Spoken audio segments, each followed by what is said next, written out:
श्रीहरये नमः। श्रीहरये नमः। श्रीहरये नमः। जानकीकान्तस्मरणं जय जय राम राम। अथ संक्षेपरामायणम्।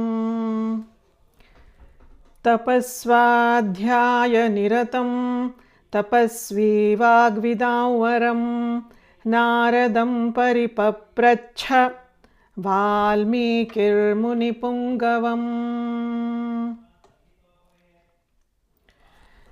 तपस्वाध्यायनिरतं तपस्वी वाग्विदांवरं नारदं परिपप्रच्छ वाल्मीकिर्मुनिपुङ्गवम्।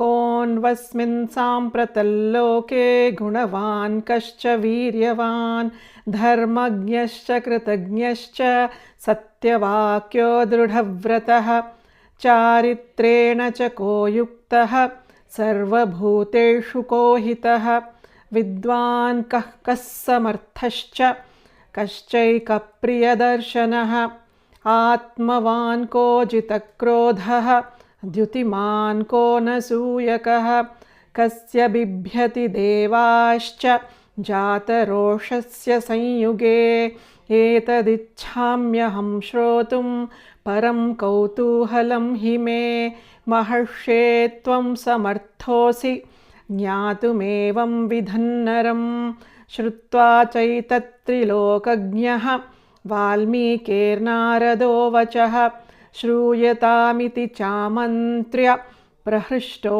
वाक्यमब्रवीत् बहवो दुर्लभाश्चैव ये त्वया कीर्तिता गुणाः मुने वक्ष्याम्यहं बुद्ध्वा तैर्युक्तः श्रूयतान्नरः इक्ष्वाकुवंशप्रभवः रामो नाम जनैः श्रुतः नियतात्मा महावीर्यः द्युतिमान् धृतिमान् वशी बुद्धिमान् नीतिमान् वाग्मी श्रीमान् शत्रुनिबर्हणः विपुलांसो महाबाहुः कम्बुग्रीवो महाहनुः महोरस्को महेश्वासः गूढजत्रुररिन्दमः आजानुबाहुः सुशिराः सुललाटः सुविक्रमः समः समविभक्ताङ्गः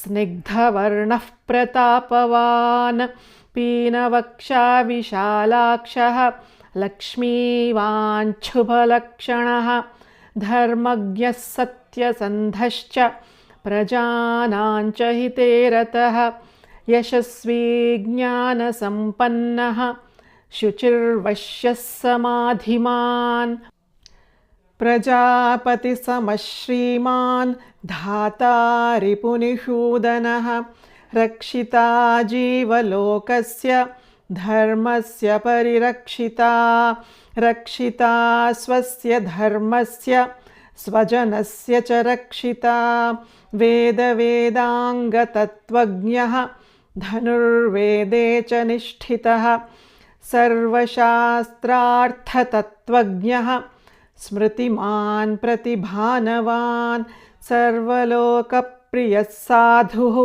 अदीनात्मा विचक्षणः सर्वदाभिगतः सद्भिः समुद्र इव सिन्धुभिः आर्यः सर्वसमश्चैव सदैकप्रियदर्शनः स च सर्वगुणोपेतः कौसल्यानन्दवर्धनः समुद्र इव गाम्भीर्ये धैर्येण हिमवानिव विष्णुना सदृशो वीर्ये सोमवत्प्रियदर्शनः कालाग्निः सदृशः क्रोधे क्षमया पृथिवी समः धनदेन समस्त्यागे सत्ये धर्म इवापरः तमेवं गुणसम्पन्नं रामं सत्यपराक्रमं ज्येष्ठं श्रेष्ठगुणैर्युक्तं प्रियं दशरथः सुतं